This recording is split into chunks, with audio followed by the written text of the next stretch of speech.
Hello everyone, welcome to Prelims Warm-Up.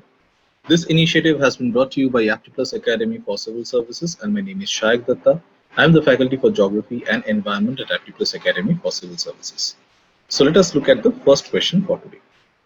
The first question that we have is from UPSC Prelims 2017 and this question is asking, which of the following statements can help in water conservation in agriculture? Which of the following statements can help in water conservation in agriculture? Number one, reduced or zero tillage of the land. Number two, applying gypsum before irrigating the field. Number three, allowing crop residue to remain in the field. So which of the following statements can help in water conservation in agriculture? Number one, reduced or zero tillage of the land. Number two, applying gypsum before irrigating the field. And number three, allowing crop residue to remain in the field. So let us look at the right answer. The right answer is D, that is 1, 2 and 3. All these three can actually help in water conservation in agriculture, that is reduced or zero tillage of the land, also applying gypsum before irrigating the field, plus allowing crop residue to remain in the field. So let us look at the explanation for this. So no tillage farming, also called as zero tillage farming or direct drilling, it is a way of growing crops or pastures from year to year without disturbing the soil through tillage. No-till is an agricultural technique which increases the amount of water that infiltrates the soil and increases organic matter retention and cycling of nutrients in the soil. Gypsum improves the ability of the soil to drain and not become waterlogged, thus increasing water use efficiency of crops. Okay.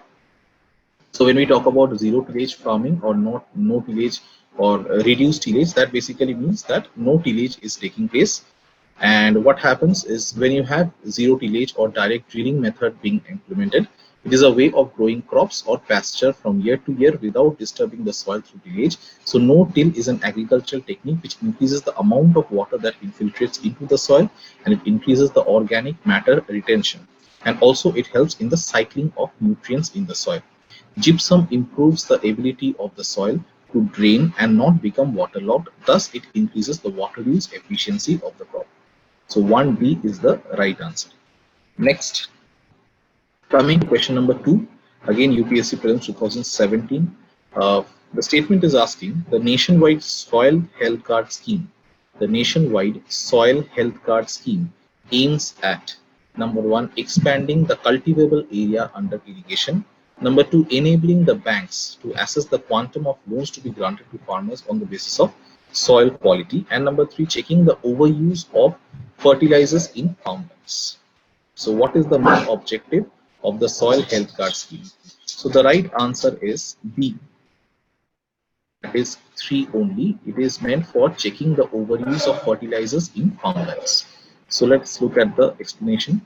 Launched by the central government in February 2015, the scheme is tailor-made to issue soil card or soil health card to farmers, which will carry crop-wise recommendation of nutrients and fertilizers which are required for the individual farms.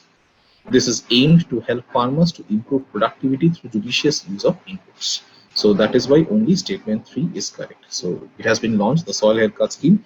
It has been launched by the central government in February 2015, and it is mainly meant to issue soil health cards to farmers which will carry the crop-wise recommendation of nutrients and fertilizers which are required for the individual farms. And this will actually help the farmers to improve the productivity through judicious use of inputs. So they will not be overusing fertilizers. They will be using fertilizers according to the requirement for it in their land. Coming to question number 3. The question number 3, it is asking commonly used or consumed materials, unwanted or controversial chemicals likely to be found in them. So here you actually have a pair or pairs of entities which have been given. So one entity in the pair, it points to a commonly used or a commonly consumed material, and the second entity in the pair, it focuses upon or it talks about an unwanted or a controversial chemical which is likely to be found in such kind of a commonly used item. So lipstick, lead. 2 is soft drinks, brominated vegetable oil, and 3 is Chinese fast food and monosodium glutamate. Okay, so lipstick, lead, soft drinks, brominated vegetable oils, and Chinese fast food is monosodium glutamate. So which out of these have been correctly matched? So coming to this, we get to see the right answer is D. It is 1, 2, and 3. All the three are correct. So lead, it is a common impurity which is found in cosmetic lip products, for example, lipsticks and other cosmetics such as eyeshadows, blushes, compact powder, shampoo, body lotion. So all of these kind of cosmetic products will have lead in them. So lead is like common impurity which is found in cosmetic lip products, for example, lipstick, cosmetics like eyeshadows, blushes, compact powders, shampoos, and body lotions. On the other hand, if you look at brominated vegetable oils, it is a food additive which is sometimes used to keep citrus flavoring from separating out in some sodas. So this brominated vegetable oil, it is actually a food additive which is used to ensure that the citrus flavor which is there, that should not get separated out from some sodas and soft drinks. It is banned as a food additive in Europe and Japan. It is not allowed as a food additive in case of Europe and Japan. MSG or monosodium glutamate, it is a glutamate or a salt of glutamic acid. It is a non-essential amino acid. It is a neurotransmitter. It transports messages from one nerve cell to another. Because it is said to enhance flavors, some scientists believe it excites nerve endings and it exhibits neuroexcitatory properties. That is the ability to stimulate neurons. It is commonly used in Chinese fast food. Okay. So lead, it is mainly used in case of cosmetic products, for example, lipstick and eyeshadows, brushes, compact powders, shampoos, body lotions, etc. When it comes to brominated vegetable oil, it is a common food additive which is used to ensure that the citrus flavoring does not get separated out from sodas and soft drinks. It is banned as a food additive in case of Europe and Japan, but it is still used in many parts of the world, we get to see. On the other hand, if you look at MSG or monosodium glutamate, it is a salt of glutamic acid. It is a non-essential amino acid. It is a neurotransmitter. Neurotransmitter, it is meant to transport messages from one nerve cell to another, and because it is said to enhance flavors, some scientists believe that it excites nerve endings and it exhibits neuroexcitatory properties, that is the ability to excite or stimulate neurons. It is commonly MSG or monosodium glutamate. It is commonly used in Chinese fast food. Moving on to the fourth question for the day, again taken from UPSC 2017. This is with regards to organic LED or organic light emitting diodes. These are used to create digital displays in many devices. What are the advantages of OLEDs or the organic LEDs displays over the liquid crystal display? Okay, so the question is with regards to organic LED or organic light emitting diodes, and these are used to create a digital display in many devices. Question is, what are the advantages of the OLED or the organic LEDs displays over the liquid crystal display? Number one, OLED displays can be fabricated on flexible plastic substrates. Two, roll-up displays embedded in clothing can be made using OLED. Three, transparent displays are possible using OLED. So organic LED or light emitting diodes, they are used to create digital displays in many devices. What are the advantages of this OLED over the liquid crystal display? Number one, OLED displays can be fabricated on flexible plastic substrates. Two, roll-up displays embedded in clothing can be made using OLED. And three, transparent displays are possible using OLED. So let's see the answer. The right answer is C, that is all of them. C means 1, 2, and 3, that is OLED displays can be fabricated on flexible plastic substrates. Also, we can get to see roll-up displays embedded in clothing can be made using OLED, that is organic LED, and also transparent displays are possible using OLED. Okay.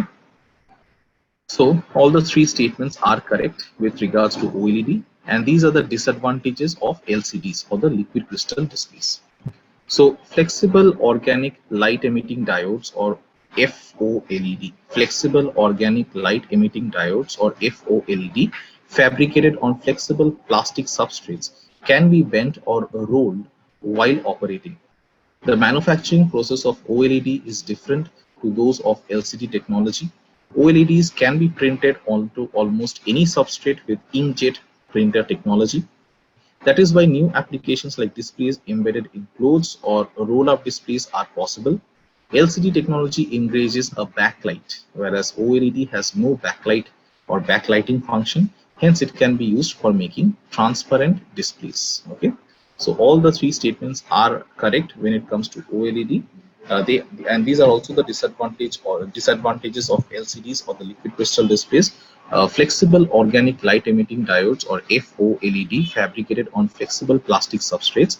They can be bent or rolled while operating. The manufacturing process of OLED is different to those of the LCD technology. OLEDs can be printed onto almost any substrate with inkjet printer technology. That is why new applications like displays embedded in clothes or roll-up displays are possible. LCD technology, it engages a backlight, whereas OLED has no backlighting function. Hence, it can be used for making transparent displays. Okay, so C is the right answer. All the three are correct. OLED displays can be fabricated on flexible plastic substrates. Roll-up displays embedded in clothing can be made using OLED. Plus, the transparent displays are possible using OLED. Coming to the last question that we have, and this is again taken from UPSC Prelims 2017. Which of the following is or are famous for sun temples? Which of the following is or are famous for sun temples? Number 1, Arsavali. Number 2, Amarkantak. And number 3, Omkareshwar. So which out of these three are famous for sun temples? Arsavali, Amarkantak, and Omkareshwar. Let us have a look at the answer. Answer is A. A is one only. Okay, so A is one only. So the Sun Temple is situated in Arsavali village, which is in Andhra Pradesh. Sun temples are not located in Amarkantak or Omkareshwar. Please remember, Sun Temple, it is situated in Arsavali village in Andhra Pradesh. Sun temples are not located in Amarkantak, neither are they located in Omkareshwar. So Arsavali is the right answer. So with this, we come to the end of today's episode of Prelims Warm-Up, and I hope you have liked this video. Please let us know in the comment section. Also, please like and subscribe Aptplus Academy for Civil Services YouTube channel for more such informative videos. We'll be back again with a new set of 5 questions. Till then, stay safe and take care. Thank you so much.